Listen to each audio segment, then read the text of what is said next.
Assalamualaikum warahmatullahi wabarakatuh. Saudara-saudariku yang dirahmati Allah, banyak cara bagi Allah subhanahu wa ta'ala untuk memperlihatkan kemahabesarannya kepada kita sekalian, baik melalui ungkapan langsung firman Allah yang disampaikan oleh para rasulnya, termasuk juga dari kauniyah, alam semesta jagat raya yang ada di sekeliling kita, termasuk makhluk-makhluk ciptaannya. Hal ini dimaksudkan oleh Allah Subhanahu wa taala agar kita benar-benar menjadi hamba yang berfikir, menjadi hamba yang menggunakan akal pikiran dan mengambil hikmah pelajaran dari seluruh makhluk-makhluk ciptaan Allah dan kejadian yang ada di sekelilingnya.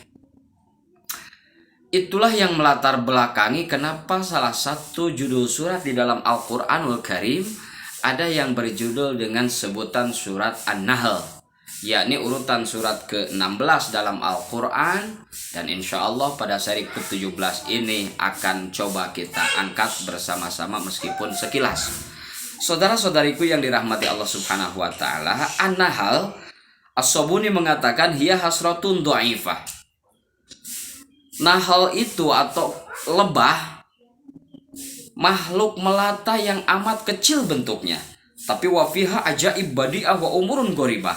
Di dalamnya terdapat keajaiban yang antik, yang unik, yang menarik. Minha takhrujul asal alladzi ja'alahu shifa'al linnas. Dan dari lebah itu nanti bisa muncul madu, yang mana madu kita maklum bersama-sama Allah jadikan padanya syifa linnas, salah satu obat bagi manusia yang berkhasiat serbaguna, menyembuhkan berbagai macam penyakit dan gejala-gejalanya. Luar biasa, subhanallah. Kemudian selain itu dari nahal, dari lebah, kita pun bisa mengambil dan memetik hikmah pelajaran dalam rangka menapaki perjalanan kehidupan di alam dunia ini. Nanti di dalam surah ini kita akan menyimak sebuah firman Allah subhanahu wa ta'ala, wa auha rabbuka ilan nahli anittakhidhi minal jibali buyuta wa minas syajar wa mimma yu'rishun. Allah memberikan wahyu, memberikan ilham, petunjuk, insting kepada lebah agar lebah tersebut memiliki keinginan untuk membuat bangunan rumah yang berfungsi untuk tempat tinggal mereka, melindungi dari panasnya matahari dan kemudian dari dinginnya cucuran air hujan, cuaca dingin yang menggigil. Jadikanlah tempat untuk kalian rumah. Di mana rumah yang bisa kalian tempati? Di antaranya kata Allah subhanahu wa ta'ala, minas syajar, minal jibal. Pilihlah gunung-gunung yang ada di muka bumi ini. Kemudian wa minas syajar, boleh juga kalian membangun rumah itu di atas pepohonan. Wa mimma yu'rishun, dan juga di antara tempat-tempat yang sudah dibangun oleh umat manusia. Masya Allah, tabarakallah, betapa dalam pesan Allah subhanahu wa ta'ala melalui lebah ini. Hal lain yang ingin Allah berikan pelajaran kepada kita setelah lebah melaksanakan ilham dari Allah subhanahu wa ta'ala, bimbingan, petunjuk dan insting, summa kuli min kulli thamarat, makanlah kalian dari setiap buah-buahan yang kalian temui di atas permukaan bumi ini. Kenapa? Karena meskipun makhluk kecil, ternyata kalian membutuhkan asupan gizi dan makanan ke dalam perut kalian. Silahkan makanlah dari jenis buah-buahan. Pasluki subula rabbik dulula. Hal menarik lainnya dari pelajaran lebah ini, saudara-saudariku, Allah nyatakan butunuha syarabun mustalipun alwanu. Dari dalam perut lebah nanti bisa muncul syarab, jenis minuman muhtalifun alwanu, yang berbeda-beda warnanya. Kita kenal dengan sebutan madu, ada madu merah, madu putih, kemudian ada madu yang coklat dan yang lain sebagainya. Fi syifaa'ul linnas. Dalam madu tersebut ada obat untuk bisa menyembuhkan berbagai macam penyakit manusia. Apakah Allah menceritakan kisah lebah di dalam Al-Quran ini bernilai kecil? Tidak, saudara-saudariku yang dirahmati oleh Allah Subhanahu wa Ta'ala. Tetapi bukan sekadar mengkisahkan dan menceritakan. Lebih jauh Allah ingin berpesan kepada kita, inna fi dzalika laayat liqaumin yatafakkarun. Sesungguhnya dalam peristiwa kejadian lebah yang kita sampaikan secara singkat dalam ayat ini, tanda kebesaran Allah Subhanahu wa Ta'ala, tapi liqaumin yatafakkarun, bagi kaum yang mau berpikir, yang mau menggunakan akal pikirannya. Al-ajaib, keajaiban akan terasa manakala orang berta'amul, bertafakur, dan bertadabbur. Imam Al-Qurtubi mengisahkan bahwa tusama surah An-Nahl surah Al-An'am. An-Nahl ini namanya sebetulnya adalah surah Al-An'am, yang mana Al-An'am itu adalah hewan-hewan ternak. Sama fungsi daripada hewan ternak yang telah Allah ciptakan dan dapat kita saksikan bersama-sama, ini juga untuk membuktikan kemahabesaran Allah Subhanahu wa Ta'ala, dan juga sarana untuk lebih meneguhkan keimanan dan keyakinan kepadanya. Kenapa Imam Al-Qurtubi menamai surah ini dengan Al-An'am? Likasrati ma'addadallahu fiha min ni'amihi ala ibadi. Karena banyak sekali dalam surah ini Allah menghitung, merinci jenis nikmat-nikmat yang telah diberikan kepada hamba-hambanya dari jenis hewan ternak ini. Nanti kita akan baca wal an'ama khalaqaha. Allah menciptakan hewan ternak lima sholihikum dalam rangka untuk kemaslahatan kalian. Lakum fiha dib'un, manfaat yang bisa kalian rasakan dari hewan ternak ciptaan Allah diantaranya adalah bisa kulitnya kita gunakan untuk melindungi badan kita dari sinar matahari, dari cuaca dingin menggigil. Kemudian watab tarishum, bisa juga kita ambil manfaat kulitnya untuk kita jadikan alas tempat duduk kita. Wa manafe, juga dalam Al-An'am Allah menyampaikan banyak sekali kemanfaatan yang Allah persiapkan untuk hamba-hambanya. Di antara kemanfaatan Al-An'am yang dapat kita rasakan dan dapat kita saksikan, minan nasal wadur warukubil zuhur. Di antara hewan ternak ada yang menghasilkan susu, kemudian susunya bisa produktif, menghasilkan berbagai keuntungan, kemanfaatan yang dirasakan oleh para peternak. Kemudian juga nanti ada an-nasal, turunannya. Ada juga pengusaha yang karena kekayaannya itu wasilahnya karena memelihara hewan ternak, entah itu kambing, sapi, unta. Banyak jutawan yang dihantarkan dari keturunan hewan ternaknya. Hal lain bahwa dahulu kala di antara hewan ternak itu ada juga yang difungsikan untuk sarana prasarana hilir mudik bepergian manusia. Karena di antaranya Allah ada yang memberikan kekuatan untuk mengangkut beban berat yang bisa tidak dipikul oleh manusia. Juga selain itu, wa minha ta'kulun, kemanfaatan yang dapat kita rasakan dari Al-An'am ciptaan Allah. Sebagian dagingnya ada yang bisa kita konsumsi dan bahkan merupakan kebutuhan asupan vitamin, gizi, energi tubuh kita bersama. Subhanallah walhamdulillah. Tidak ada yang sia-sia dari ciptaan Allah Subhanahu wa taala, saudara-saudariku. Kemudian juga Allah menyampaikan tentang al-khail, bighal, himar, keledai, kuda. Apa tujuan Allah Subhanahu wa taala menyampaikan hewan-hewan ternak itu?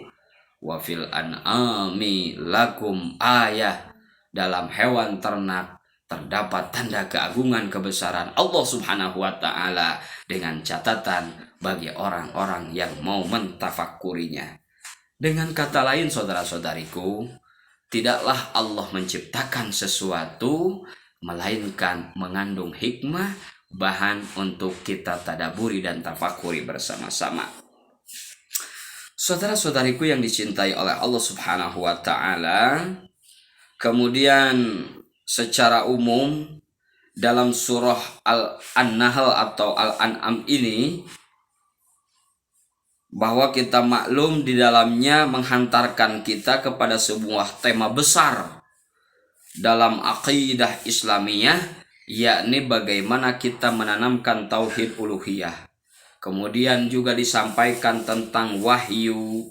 Bahkan hal wahyu inilah yang merupakan alasan dan sabab musabab kenapa mereka kaum kufar tidak mempercayai terhadap Nabi Muhammad sallallahu alaihi wasallam.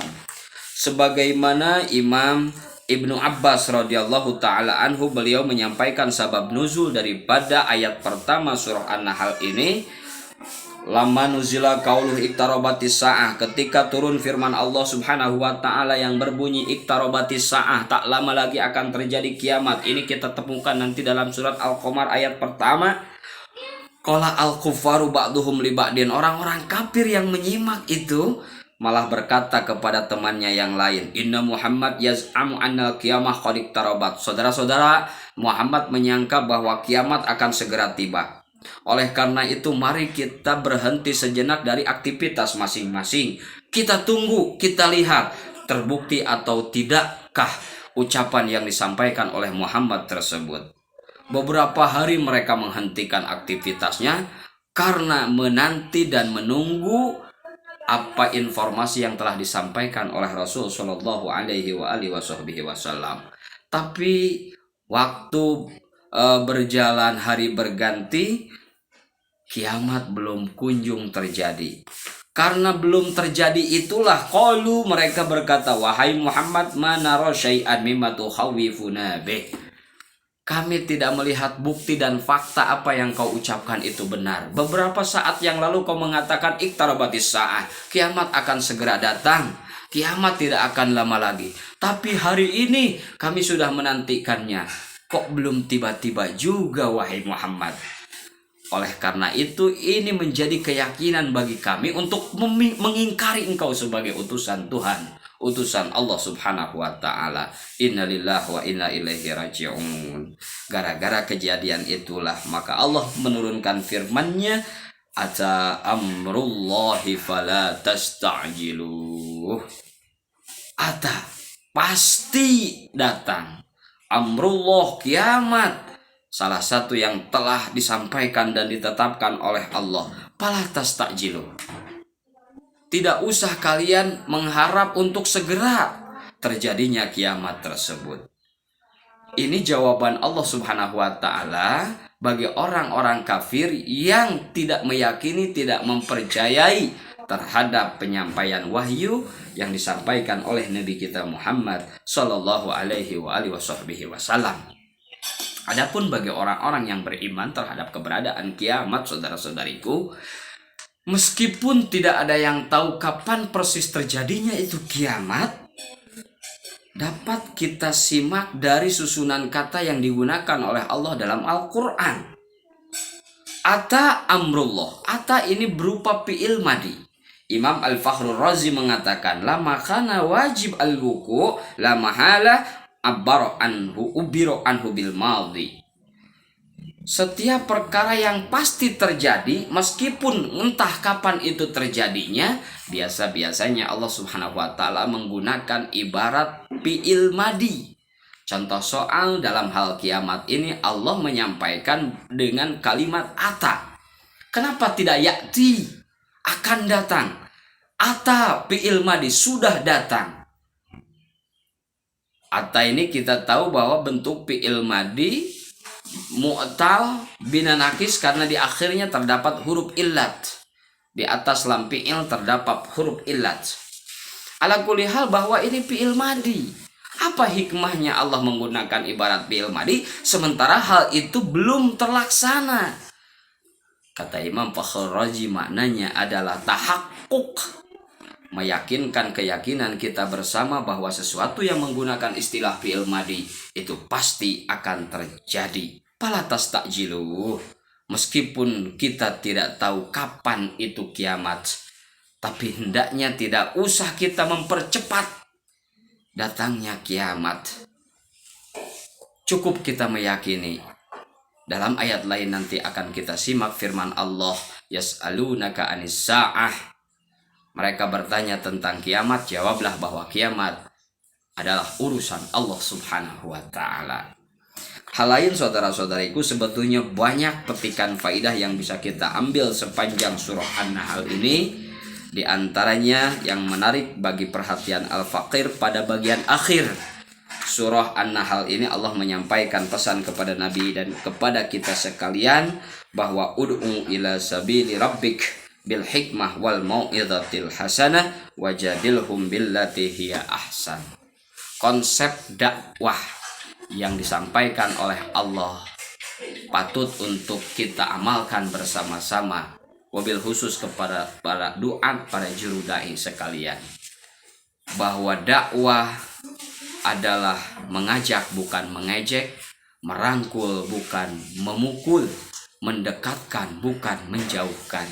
Inilah konsep dakwah. Makanya penting ketika kita berdakwah untuk bil hikmah wal mau'izah hasanah wajadilhum billati hiya ahsan, mujadalah, berdebat. Ini bagian daripada tahapan akhir perjuangan dakwah yang bisa kita laksanakan bersama-sama. Tetapi kalau misalkan dakwah masih dengan bisa kita hasilkan dengan hikmah wal mau'izah hasanah, itu saja yang kita tempuh bersama-sama.